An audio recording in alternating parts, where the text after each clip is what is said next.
Aadhaar card ഓൺലൈനായി എങ്ങനെ update ചെയ്യാം? തീയതി കഴിഞ്ഞാലും പ്രശ്നമില്ല, ആവശ്യമായ രേഖകൾ എന്തെല്ലാം? ന്യൂഡൽഹി, ആധാർ കാർഡ് ഓൺലൈനായി സൗജന്യമായി അപ്ഡേറ്റ് ചെയ്യാനുള്ള അവസാന ദിവസം ഇന്ന് അവസാനിച്ചു.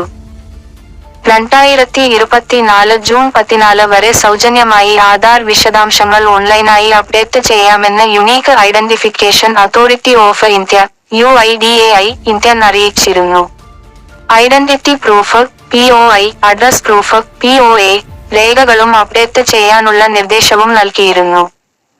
2024 ജൂൺ 14 ശേഷം ആധാർ വിശദാംശങ്ങൾ ഓൺലൈനായി അപ്ഡേറ്റ് ചെയ്യുന്നതിന് 25 രൂപയും ഓഫ്ലൈൻ അപ്ഡേറ്റുകൾക്ക് 50 രൂപയും ഈടാക്കും. വിവിധ സർക്കാർ സേവനങ്ങളിലേക്കും സാമ്പത്തിക ഇടപാടുകൾക്കും ആധാർ ആവശ്യമാണ്. 2016 Aadhaar enrolment and update regulations അനുസരിച്ച് ഓരോ